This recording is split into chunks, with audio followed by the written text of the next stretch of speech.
Hello. Hello. Welcome to my recap for Love is Blind, season 9, episode 3.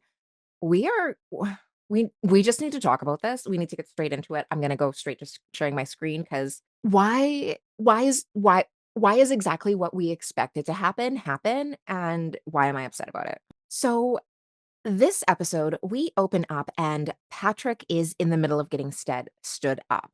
We find out that he's trying to figure out what is going on with Anna, and we find out that she actually left. It's really interesting because they made the point last episode to show the conversation that Anna and Blake had about ghosting. And Anna was like, I don't really ghost people. But here she went and she ghosted not only Patrick, but she ends up ghosting Blake as well. Patrick is really hurt. And the girls are looking for Anna as well, so I guess she didn't tell anyone she was leaving, she just up and left. I found it Patrick is, he kinda runs back and forth from the room to the couch, he waits. I was really worried, I guess, last episode. I was really worried that he was not gonna wait long enough. I'm like, "Maybe she's just getting ready." I'm a hopeless romantic, like, hope springs eternal. I'm always going to try and give someone the benefit of the doubt. Like, "I'm not getting stood up, something just happened." But yeah, she actually did left. Nobody knows why, and it's really kind of weird that she didn't say anything to anything, not even the girls in the girls' quarter. So, Patrick is devastated. He kind of sits there and he reevaluates whether he's gonna stay or not, and Blake, on the other hand, is talking to the producers, and he's really, really excited to see Anna, but then the producer comes in and tells Blake that she left. I think it's a little dirty that they let Patrick get stood up, but they went in and told Blake, like, in front of everyone because they have it on tape. So I thought that was kinda dirty. We also get a quick scene where Mike is talking about how he still saunas with his ex, but he does say it's platonic before we lead into Mike and Megan. So it is clear from this conversation that Mike does not quite understand diabetes. He's talking to Megan about Jordan and how Jordan's son has diabetes. And he's like, I just don't understand. I have a friend who is diabetic and he changed his lifestyle with diet and exercise, and now he's no longer diabetic. But he's talking about basically a totally different disease. There's diabetes type 1 and type 2. Luca has diabetes type 1, which is juvenile diabetes, and don't which is also by the looks of it, by the sounds of it, what Megan's dad had was juvenile diabetes. And don't let that part of it make you think that it only inflicts children because it's just that it's discovered in children, and then if you have juvenile diabetes, you get diagnosed when you're usually pretty young. You can get diagnosed when you're like 3 or 4 all the way up to like 10 depending on the symptoms, but once you're diagnosed with it when you're a juvenile, you have it for life. So juvenile diabetes, and this is not medical advice, this is just a little bit of an explanation so that the rest of my review or critique of this conversation is in context. Juvenile diabetes is basically your body's inability to produce insulin for whatever reason, like just in the simplest layman terms. So insulin is kind of what helps your body neutralize the sugar in your blood. And so if you are born without the ability to make it, then you have all of this extra sugar and it can wreak havoc in your body. So that's what juvenile diabetes is. It's just that you were born and you're not able to make insulin. It would be no different than celiac, people who can't process gluten or any kind of other disorder that you're born with. Type 2 diabetes, which is what he would have talked to if he was, or which is what he's referencing if he said his friend is pre diabetic, is more of your body. Now, because of generally your diet, but there's other things that can happen too. Your body has kind of it's almost like there's an oversaturation of sugar in your blood, usually from eating habits. So if you keep eating too much sugar over time, and this is not just sugar, like you're not just eating chocolate bars. This can come from other carbs. So it can come from pasta, it can come from like rice a lot of times, it can come from potato chips, like all of those really carby foods. And eating a lot of them in excess over time can cause your body to almost become numb to it so that you're not making enough insulin that you should, or that there's too much of it that your body is still not making enough insulin. And over time, your body just kind of ignores it. It's kind of like a background noise when you are doing something and you have your TV on in the background and you just kind of start ignoring it. It's not that the TV went away, but you're no longer paying attention to it. So that's kind of type 2 diabetes. The sugar's still there, but your body's not really paying attention to it. And that again leads to the same complications where the sugar and carbs and stuff are running around wreaking havoc in your body. So that's basically the difference. So one it can be controlled with diet and exercise, and the other one is just how you're born. So Luca has the one that was just how you're born with, and so does Megan's father. But Mike's friend, the pre-diabetic, had the second type where it was probably caused by lifestyle. And also doesn't necessarily mean that you are super, super obese. It all has to do with your body chemistry. And even if you're just a little bit overweight, depending on your diet, you can still get type 2 diabetes, especially if you eat a lot of, like, pasta or rice or stuff like that. Like, you don't necessarily have to be super obese to get type 2 diabetes, and so this is one of those situations where I feel like he has like, a presumption of this disorder, and that's what he's judging on. So he is judging Luca, the little boy, on his vision of type 2 diabetes, which is overweight individuals eating too much candy, because he keeps going on and on about about diet and exercise and how, not is like, I'm sure it's not easy for everyone, but if you just try hard enough. And that was really kind of the vibe I was getting. And I'm hoping in the conversation, and Megan would know the difference between type 1 and type 2 diabetes, I am sure, because she says that she took care of her father. And but it doesn't explain that in the edit, and so I am terrified of that getting out and them just letting that stand, because that's dangerous information. People sitting there and thinking that a lot of children have type 2 diabetes, which they can get, don't get me wrong, but it doesn't sound like what Luca has, especially since he's talking about the Dexcom, or the insulin pump, which is what he was saying. Type 1 juvenile diabetes is pretty much always insulin dependent, where they can't make their own insulin, so they have to be injected with the insulin pump.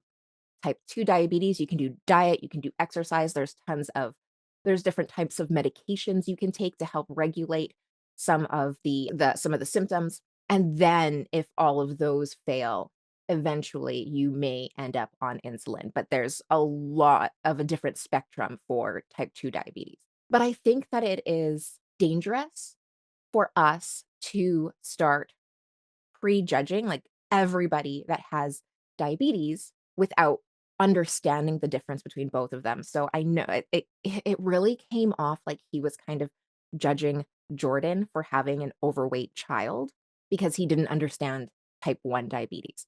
And so that really didn't sit well with me. But again, I'm hoping that in the real world, like in real life, Megan corrected him and educated him a little bit about type 1 and type 2 diabetes.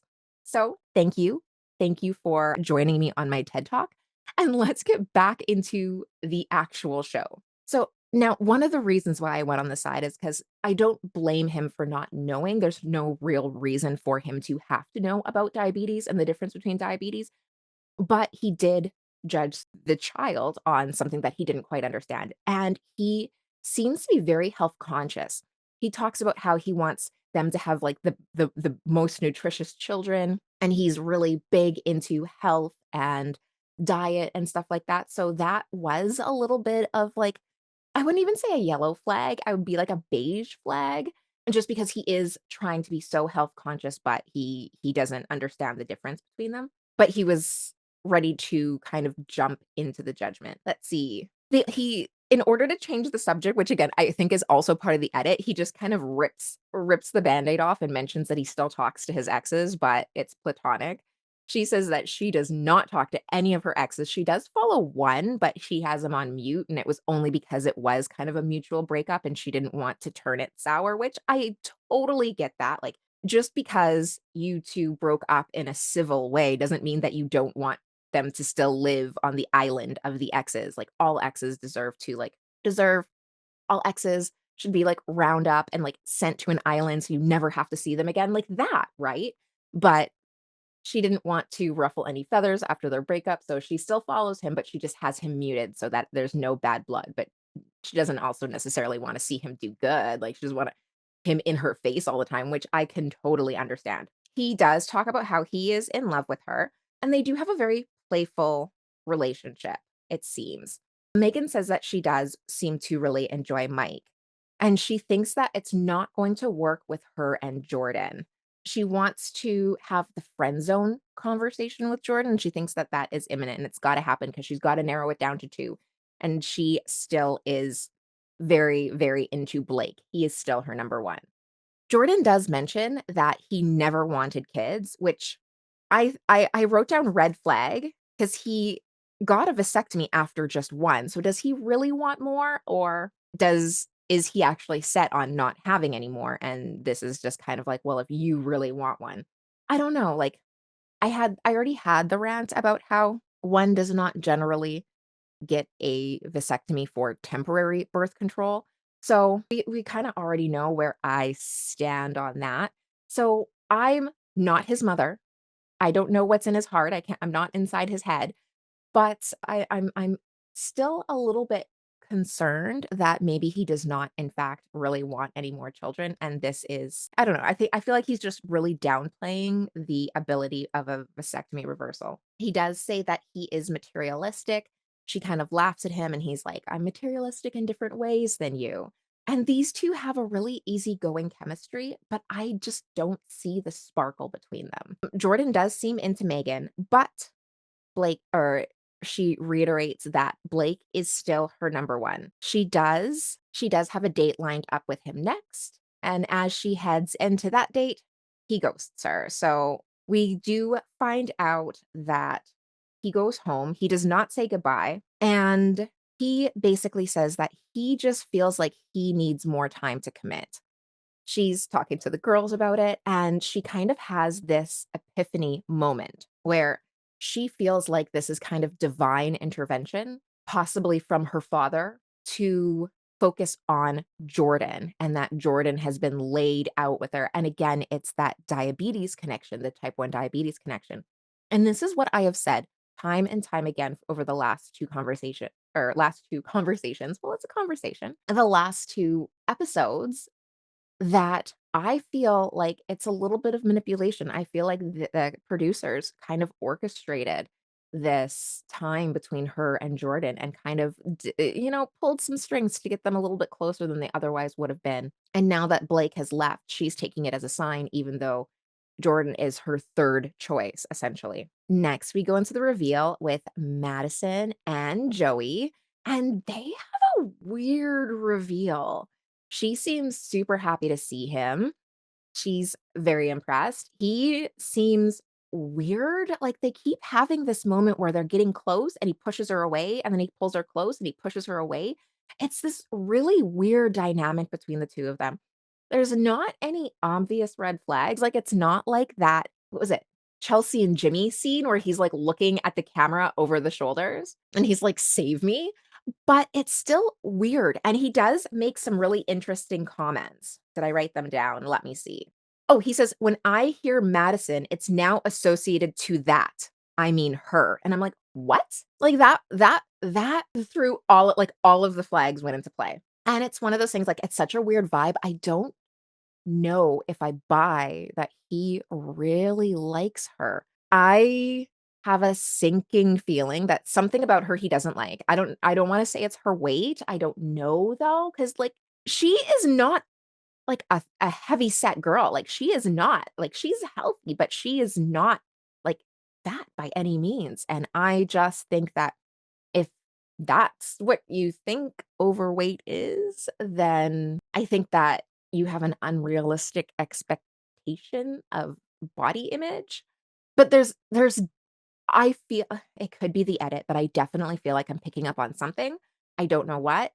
I will eat my words if that's what it is, but I feel like I don't know, it's just like there's just a feeling. Let's see. Oh, we go to back at the lounge. Where are these ones? Oh, yeah. It is not that I am taking necessarily fuzzy pictures, he's just jumping up and down. He is all over the place. He's acting weird, and the guys are weirded out too. He decides that right now is a great time Edmund I'm talking about, decides that it's a great time for him to play track and field, and he is, like, literally pretending to do track and field inside the room, like, he's running around, like, full speed, which, again, like, it could be that they're having fun, like, maybe they are having fun, maybe this is just fun times, but I wanna stress that I'm not just trying to pick on Edmund, the people in the room with him are al also so weirded out by his behaviors, and it could be the edit. But I just feel if I'm weirded out by the behavior and everybody on scene is weirded out by the behavior, like, maybe where there's smoke, there's fire. I don't know. Yeah, he's jumping on furniture, pretending to run track, and the guys are weirded out too. Yeah, I don't know. I don't know what's going on with him. Annie and Brennan, they are both each other's number one. I love these two together. They are super cute. But they're both very affectionate. They both talk about how they are obsessed with each other as people, and it's okay to be obsessed with your person. But you can kind of see some cracks, I feel, for Annie. She is I don't wanna use it in a like, in a derogatory way, but she's almost begging for validation. And I 100% believe that he feels like he is validating her, but it's almost like they're speaking 2 different languages. She is looking for something overt and point blank and to the point and like, "I am in love with you. I" but he is saying all of the right things to him, like, he's sitting there and he wants to plan out their future, and he is saying very validating things, but I think the difference is if you can't look into the other person's eyes and touch them and see them and really have that full body conversation with mannerisms and support that way, these subtle conversations are a lot harder to read into, and I think that's where the disconnect is because 'cause they're very much speaking 2 different languages. She is wanting him to speak like, plainly and get to the point where he's in love with her and he wants to marry her and he wants to spend his life with her. And he is kind of talking around it just a little bit. And so you can kind of see a little bit of the cracks forming. I hope that they don't turn into craters, geysers, but because I really like these 2 together. He seems really happy, she seems really happy. Like, I think that these 2 could make it. But then we go to Annie and Nick, and their conversation is just so very it's still very quite sexual. But he says he will stand up when you need it. They are a couple of hours long distance, but he says that he can move and he's willing to move closer to her because she can't move her business. And Nick is being very overtly validating, so that is adorable. I love to see that between the 2 of them. Next, we go into Kate, and she's lost her voice, so he's like, "I will talk enough for the both of us," basically, and he's like, "If you need to go home and go to sleep and lay down, it's totally fine. I feel super, super confident in our relationship. I won't take it the wrong way." He feels very secure, and then he drops the L bomb, which I feel about it, like, he just finished having, like, this overtly validating conversation with Annie, and so, I don't know, like, I feel like if you're gonna drop the L bomb is kinda like a point of no return, right? Like, once you start throwing, like, "I love you" into play, you kind of have to be ready to narrow it down to one person because at that point, you're just dragging the other person along, right? Like, I don't know. I would hate to see him say it to both of the girls, but he hasn't said it to Annie yet that we've seen. So I think there's a little bit of an ethics, but he is sweeter with Kate than he is with Annie. So that is adorable. They each have such a different dynamic. And so it is kind of nice, especially when they're shown back and forth in contrast, how people are so different with others. Like, because he's like I said, he's very, very overtly like sexual with Annie, but he's super sweet and like nurturing with Kate. Now we get to Edmund and Calandria. So he's running and jumping around still, and he's telling her about this, and she takes this as she thinks he was like working out like a workout. She doesn't quite get the picture that he was just running and jumping around. Does he not remind you of maybe like a Timu Andre 3000? Like just a little bit, right? Anyways, that's a side. They do have a very sweet moment and he does propose to her. She of course says yes, and all of the red flags. I do not I do not like this happening. This is happening against my consent because I just see this going so horribly. You can just see more and more and more of the, I don't wanna say cracks forming, but, like, as we get to know Edmund more, I come to realize that I don't really think that he is prepared to be a husband. I think he's more prepared to be a son. I think that that is the tone of the relationship he is setting them up for. I think I mentioned this, like, even back in episode 1, but I think she's gonna end up becoming a more of a mother to him than a fiancé wife, but I also don't think that that is would be surprising given his childhood trauma. I'm not saying Edmund is a bad person. Him and his booger eating is a choice, but I think that Edmund has a lot of healing to do. Like, I think he's emotionally intelligent, but sometimes being aware of your trauma and being able to sit in your feelings, and I'm not shaming him for being able to cry. I'm actually praising him for being able to sit in his feelings and allow himself to feel what he feels and cry and not try and bury it. But I also think that he needs some therapy, and I don't mean that in a bad way. I mean that there is so much work for him to be so much room for him to become at peace and healthier, and I think that he would come a long way. I am not a psychologist or anything like that. We all took some psych courses in college or university, and so I know just enough to be dangerous. But I really believe in healthy therapy. I think that it is great, especially if you have childhood trauma. I have been to therapy. Like I said, I lost my mom when I was 16. I don't know if I'd be able to process it in such an intelligent way and such a decent way if I hadn't. So I am thankful for that therapy is a thing that exists. And I think that everybody could use a little bit of therapy, even if it's just to be able to, sit there and talk through some of the stuff you're going through and have a great vent with somebody that has to listen. Because we all need a platform to vent every once in a while. But I feel like he could and would be a great guy if he just was able to get through some of those things, and sometimes I feel like that is what some of these behaviors, like when he's running around and jumping up and down, like he has these, like he starts jumping up and down on the furniture and he starts jumping up and down and running around track, or when he's kissing the floor. I feel like those are almost like compulsions, but not in the medical way. Like, I feel like he has to always be doing something, and if he's not doing something, he's trying to busy himself, like because we do see him sitting around and having conversations, but even with that, you also can see he has a little bit of verbal diarrhea sometimes. And it could possibly be that if he were able to work through some of his trauma, he would be able to be more ready to sit and exist in silence. I hope that makes sense. If it does, let me know. But this is not anything bad against him at all. I think he is deep down a lovely person. I just think that he needs a safe space, not even necessarily help. He needs a safe space to be able to get some of to work through some of these traumas a little bit more than just I forgave her because she's my mom. So they do get she he does propose.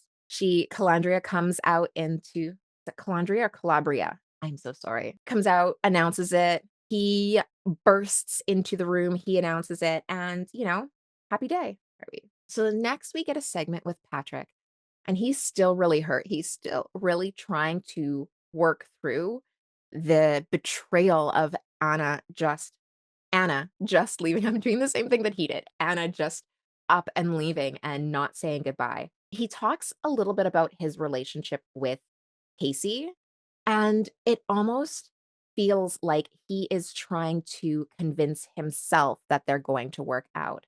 I do feel so bad for him. There is a little bit of a you know how much I love my references, and there is a little bit of a Megan Fox reference. So that was funny. Shots fired, buddy. He does go into his next date who's with Casey. He decides to continue on and see if there's something there, even though Anna was his number one. And she is picking up on his validation. And she wants to know what is going on his side because she says that she needs validation and reinsurance. And he basically takes a little while to choose his words, but he says that he doesn't really feel the reciprocated passion from her.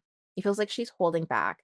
And she says that she was thinking about going home because of how hard everything is, but ultimately she decided to stay and fight for him. Next, we see Jordan and Megan, and they were both afraid of no-shows, and they start talking a little bit about the deserters. They both talk about how they just want a simple and healthy relationship, and Jordan doesn't ever want to argue, which I thought is unrealistic, but I also think that that could have a qualifier, like, that you're never gonna be able to have a disagreement, but does what does he mean by arguing? Does he mean that he never wants to have, like, a screaming match? Because that's fair, but if he doesn't ever wanna have a disagreement, then that is unrealistic because 'cause you're 2 separate people and you're going to have 2 separate opinions sometimes, and sometimes one person's going to want to have steak for dinner, and sometimes one person's gonna wanna have sushi. And, you gotta find a middle ground, but you're not always going to be 100% aligned on every single decision. It's just not realistic. Do you want ketchup chips or do you want all dressed? Next, we see the men's quarters, and they're talking about Blake. But and Mike makes a hand sign to Patrick. I picked up on the hand sign. Patrick seemed to know what it means. I don't know what it means. If you know what it means, tell me in the comments because I am dying to know because now, like, that's going to keep me up at night. I need to know what this sign meant. And it's getting real awkward in the men's quarters. Does not seem so much in the women's quarters. Like, the women's quarters seem to be the drama-free side this time. Next is Mike and Megan, and he is spinning out a bit, and I can just feel for him. Up until now, he felt like him and Megan were rock solid. He knew that Blake was in there too, but with Blake leaving, I think he felt like that was his sign that he and Megan were gonna kinda get to the next level. And I think what I pulled out of this is that I think sometimes here's my note. Sometimes it's easy to forget that men can be just as vulnerable and worried and scared about being hurt and rejected as the women. And you can really see that with Mike. Like, I don't feel like he was trying to be overtly jealous. I don't think he was trying to be, like, difficult with her. I think he's just vulnerable and scared that his heart's gonna be broken, and he just wanted that validation from her. He just wanted her to say that, "I choose you. We're gonna be together, and you're my number one." And she doesn't really do that. She almost kind of gets annoyed with him, and we don't see Mike with any other connections. He doesn't seem to talk about with any other connections, and he has always shown to be pretty smitten with Megan. That's not to say that there is no one else because, producers, edits, but you can really kind of tell that he's worried. He's worried that he's gonna get his heart broken. She kinda like I said, she kinda gets annoyed, and she really doesn't give him the validation that he is seeking. I don't really think that she does. And you can tell because he just kind of like the visit just does not seem to end on a great note. But again, could have cut it off at any point. Then we go into the beginning of the reveal. Of course, they leave us at a cliffhanger of Calabria. I'm gonna get it in the end. And Edmund. And I wanna say the producers knew what they were doing. They did them so dirty playing Dark Horse by Katy Perry. And just the whole line, it's like specifically the line where when once you're mine, there's no going back. Like, why did that sound like such a threat? Like such a looming threat? So that is officially the song of red flags. If they play that anymore in this season, ever, if they play that anymore ever, I am 100% going to assume that this is all of the red flags. And the fact that they're both wearing red, like, does not help. It does not help me at all. They are both wearing red. He's wearing red. Where is he? He's wearing red, she's wearing red, there are flags all over. I'm not a fan. I love them both, but not for each other. So, that's it. Hopefully tomorrow I can get number 4 out. Weekends are not as easy for me. You'd think it would be the other way around, but it's not. So please subscribe, hit the bell. I'll get the next episode, number 4, out as soon as humanly possible. And until then, let me know how you feel about the couples. Do you really think that Edmund is as big of a red flag as I do? I feel like I see, is it Virginia and the other guy just happening all over again, where he's just not ready to be in that kind of relationship, and that he is ultimately she's ultimately going to, like, parent him. I don't think it will be the tall girl who I can't remember what the tall girl's name was with the guy Nick that was, like, the football player. I don't think that they'll be them, because I think that she will learn to be much more tactful, whereas it just came off that the tall girl was bullying Nick, and again, that could have been the edit, it could not have been, but, like, I get a lot of times that, like, people blame things on the edit, but, like, you still said the words. So, that's where I am with that, but yeah, I am this is the cracky episode where, like, all of the, like, solid relationships we've been watching up until now start breaking apart. I think everybody gonna end up with their 2nd and or 3rd choices? That'll be weird. That will make for a weird season. Okay, I'll see you tomorrow. Ta-ta.